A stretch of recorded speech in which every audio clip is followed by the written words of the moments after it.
ಬೆಳಗಾವಿಯ ವಿಧಾನ ಪರಿಷತ್ನಲ್ಲಿ ರಾಜ್ಯ ಸಚಿವೆ ಲಕ್ಷ್ಮೀ ಹೆಬ್ಬಾಳ್ಕರ್ ವಿರುದ್ಧ ಅವಹೇಳನಕಾರಿ ಹೇಳಿಕೆ ನೀಡಿದ ಆರೋಪದ ಮೇಲೆ ರವಿ ಅವರನ್ನ ಬಂಧಿಸಲಾಗಿತ್ತು.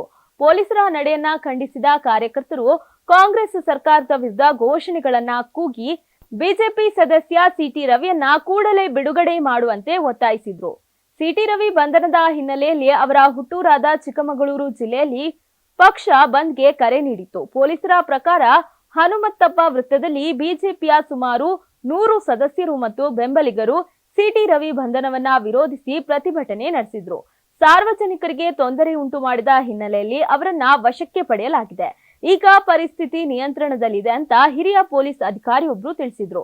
ಇನ್ನು ಸಚಿವೆ ಲಕ್ಷ್ಮೀ ಹೆಬ್ಬಾಳ್ಕರ್ ಅವರು ತಮ್ಮ ವಿರುದ್ಧ ಅಶ್ಲೀಲ ಪದ ಬಳಸಿ ನಿಂದಿಸಿದ್ದಾರೆ ಅಂತ ದೂರನ್ನ ನೀಡಿದ್ದು, ಈ ಹಿನ್ನೆಲೆಯಲ್ಲಿ ಸಿಟಿ ರವಿ ವಿರುದ್ಧ ಎಫ್ಐಆರ್ ದಾಖಲಾಗಿತ್ತು. ಹೀಗಾಗಿ ಹಿರೇಬಾಗೇವಾಡಿ ಪೊಲೀಸ್ ಠಾಣೆಯಲ್ಲಿ ಸಿಟಿ ರವಿ ವಿರುದ್ಧ ಬಿಎನ್ಎಸ್ ಕಾಯ್ದೆ 75 ಮತ್ತು 79 ಅಡಿಯಲ್ಲಿ ಎಫ್ಐಆರ್ ದಾಖಲಿಸಿದ್ದಾರೆ.